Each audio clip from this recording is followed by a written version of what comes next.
Hi, everybody. It's Perch. I'm noticing, by the way, the longer I'm in Texas, that the words are all getting like just sandwiched together. Like I was like, "Hey, everybody, this is Perch." That was the old Seattle Perch, but the new Perch, the Texas Perch, like, "Everybody, Perch, y'all, fine." That's kind of how it's going now. So I don't know. Anyway, that's maybe just getting lazier. Talking is an effort. You're just there.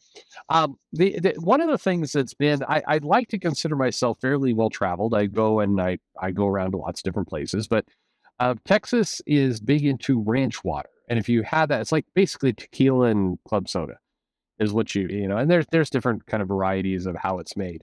I hadn't heard of this, and I'm surprised. I think I've drank everything all over the place. I mean, the track record is my channel. I think I've established that credibility at least. But I hadn't heard of ranch water before, and ranch water is not bad. Although it's definitely a drink that can be made very poorly or very well. So it's nothing in between.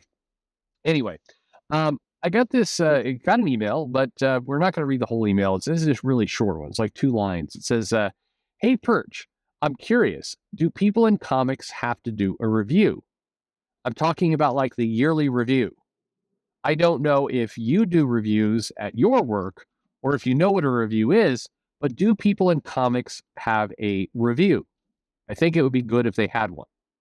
Okay, that's the mail. So the answer is yes. If you're a full time employee, there's in theory supposed to be the review process. I don't know. I back in the '90s, I think people gave a shit about the review and they actually tried to pretend like they wanted to do it and that was important. But I don't think a lot of places now don't bother with that. I mean they'll do it, but nobody is taking that seriously anymore. I say nobody. I think a lot of companies are not taking that seriously anymore.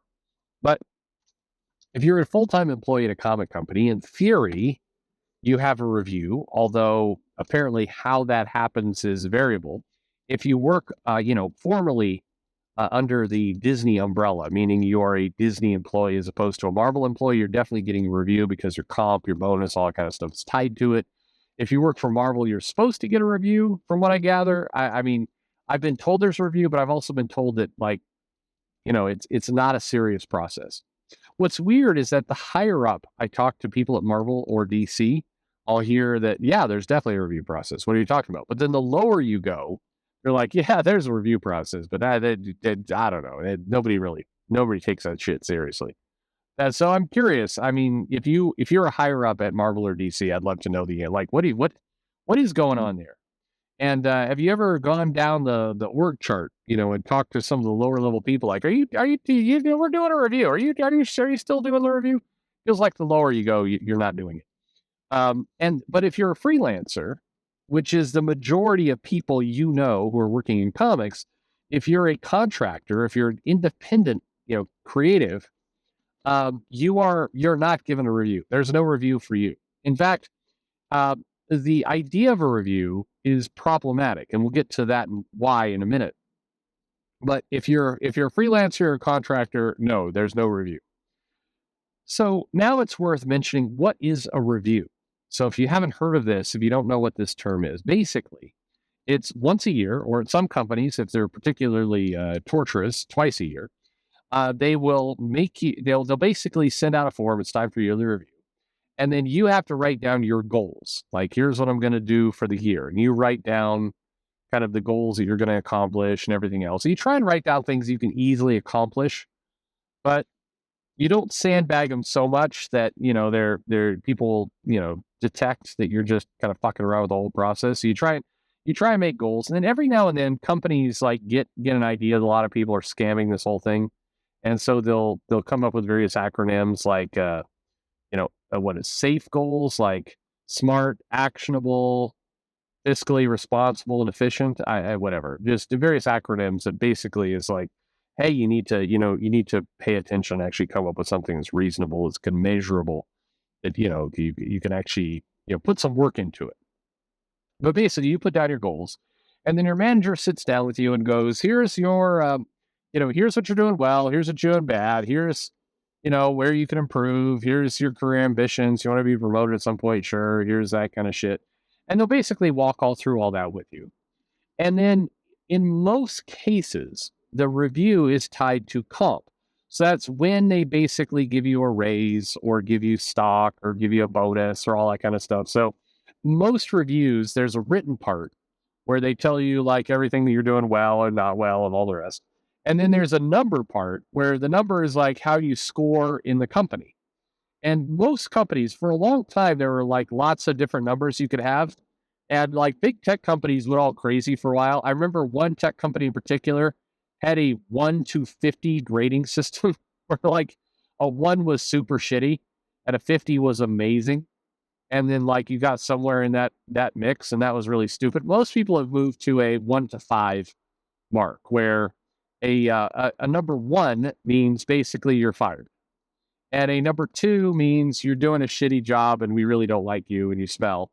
And number 3 means, hey, you're doing an average job, meaning you're not amazing, but you're not terrible, but you're doing your work, and we're going to call you average. And then what happens is when you get the average score, the 3, then the company works really hard to convince you that 3 is okay. Like because generally speaking, most companies have a limited number of 4s and 5s. Now the 5 is usually the unicorn. There's like 10 of those they can give out a year to the people in the company. Like you scored a 5. And that means you're just like you shit gold. You're just amazing. And that's the amazing score, that you're perfect in every single possible way. You're wonderful. And in a lot of companies, the CEOs have to actually sign off on the 5, and it's a big deal. And you get like an extra bonus or something usually, or maybe you're in one of those cheap companies where they give you the 5. You're like, wow, you should be really impressed. You got the 5. You're like, I am very impressed. How much money do I get? I'm like, oh, there's no money. Every now and then you get one of those, but generally 5 is amazing. 4 is you're on a promotion track. You're doing really well. And 3 is like, hey, you're doing your job. You're doing what you're doing. And what they do is they coach the managers on how to deliver the 3 in a way that doesn't depress people. Because a lot of people work hard and it's like, yeah, you got a 3. It's like, but don't worry. That means you're doing amazing. You're doing great. You got a 3. It means you're doing exactly your job. Good job. Good job for doing your job. They'll coach you on that kind of stuff. But in reality, what's happening behind the scenes is, as a manager, I've been given this like, hey, you can give out, 1 5. You can give out 3 4s, and then all the rest of your team has to be 3. So figure out who gets fucked. That's kind of how it goes. But anyway, so that's what a review is. You get a number, you get maybe some money, you get a review, and all the rest. But in comics, they don't really do that. And the thing is, if you're a contractor, if you're an independent contractor, a creative, if you're an artist, if you're a writer, an inker, a colorist, a letterer, all that kind of stuff, then you don't get a review. And there's a reason why you don't. It's because once upon a time, several tech companies, Oracle, Microsoft, others, they thought, hey, everybody who's working on the team should get a review, full-time employees and contractors. So they actually gave reviews to contractors. And then the contractors got sick of that shit and said, hey, wait a minute. If you're going to give us a review, then you should also give us stock.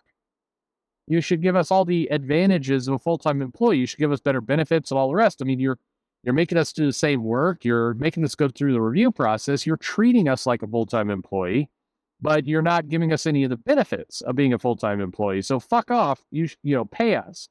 And so there were a bunch of lawsuits, and then, eventually that created the rule where if somebody was not a full-time employee, you don't give them a review, because if you give them a review, you start treating like a full-time employee, and then before you know it, you're going to have to pay them better. So, there's hard lines drawn there.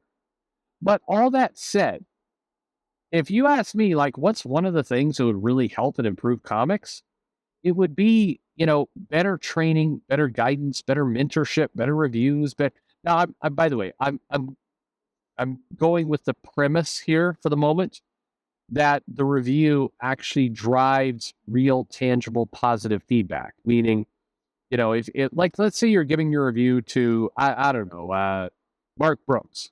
We pick on Mark Brooks a lot, but let's say we're giving a review to Mark Brooks. You know what? We pick on Mark Brooks too much. I mean, pirates sail alone, and we shouldn't We shouldn't be fucking with the dead pirate, the dread pirate. Sorry, all the time.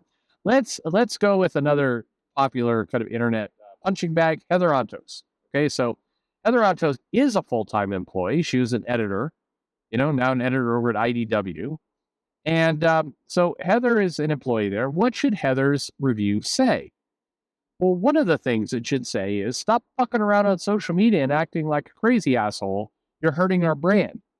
That'd be you don't write it, that way because you'd get fired, but you basically write, hey, Heather, you're working hard to edit books and you show a great passion for the industry. That's nice. But on the negative side, you spend a lot of time, on Twitter, complaining and basically doing a lot of things that are harmful to the harmful to kind of the brand.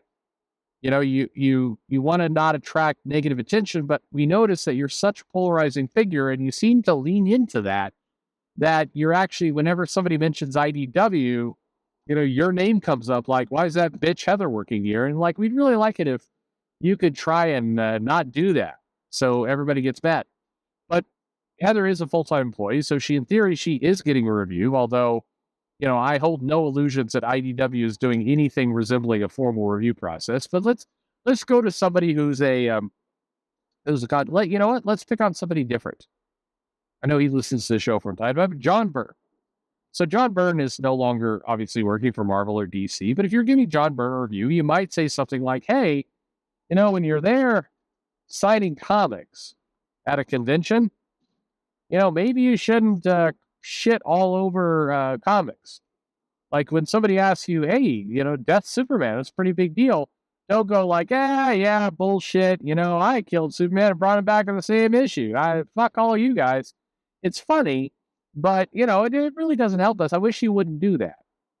Or maybe, you could give a review to somebody going, hey, how sometimes we are making comics and there's a deadline of like Friday is the deadline. And how you turn in stuff like, the next Thursday, like that sucks. You're making everybody's life harder. Like maybe instead of doing the, a documentary with Dan Slott where he jokes about being, so late they have to bring in an assistant to help him write. And maybe instead of filming the colorist and the letterer like panicked out of their minds during Christmas, trying to get shit done because the scripts are so fucking late. And maybe instead of laughing that off, maybe you ought to, get your fucking work done so everybody can have a good Christmas and go home and have a good time. Maybe you should just stop fucking around and maybe, instead of filming little comedy bits where you're distracted by Twitter for this documentary, maybe you could just fucking turn off Twitter and write. You asshole. Maybe you could write. Anyway, those would be good things. But unfortunately, because a lot of comics professionals, comic creators are, contractors or freelancers, they don't get that kind of feedback. And so, fast forward 25 years in this system and, nobody wants to take, now I think, quite frankly, in a lot of cases, it's been pretty common for me to hear editors say things like, yeah, this creator, this writer is a real asshole. And, here, I'll give you an example. I heard this from a lot of people. And then recently, like a week ago, I heard this from an editor. And the editor who works at DC goes, yeah, there's this writer. He doesn't work for us anymore. But this writer would always deliver scripts at the last possible minute. We'd be like, hey, what's going on? Like, are you, how's the thing going? How's the script? And he would not respond to mail. And then what would happen is he'd send mail out like 2, 3 in the morning on the day after it was due, when it was too late to make any changes. Like, we're trying to get to press with all the information. And you'd be like, hey, we're trying to coordinate kind of this event. And hey, we're planning this big event over here with Scott. And, we'd love it if some of your stuff tied into it. And, you're writing a bunch of important comics. Could you participate? Could you give us some feedback about what you're doing? Could you give us a hint of where your script is going? I don't know, any of that kind of stuff. Would you mind doing that? And then, this guy would never reply. He would just say nothing. And I go, hey, did you ever try and tell him, like, hey, asshole, you're kind of fucking up the whole system here? It's like, oh, no, we could never say anything. Why? Why can't you tell the person that they're why can't you ever say, it's like, oh, he would get mad. And then he's pretty well connected with some other writers, and it's more trouble than it's worth. Like, how is it more trouble than it's worth? Like, the guy isn't actually producing comics for you. You want to, I think you should want to fix this, right? It's like, yeah, we should, but it's too hard. It's not worth it. It's not worth it. That's the kind of stuff that would go into review, in theory. But anyway, to answer your question, no, there are not reviews of the Contractors, and there's legal reasons why they're not. But anyway, would they be a good idea? Sure. You could still give creators, feedback. I know a lot of editors don't, because they just don't. I wish they would, but frankly, it's too dramatic. A lot of creators lose their shit, and then you're dealing with that. If you're paid like $36K a year, why the fuck do you want to deal with that? I don't know. Anyway, there you go. There's your answer. So thanks for listening.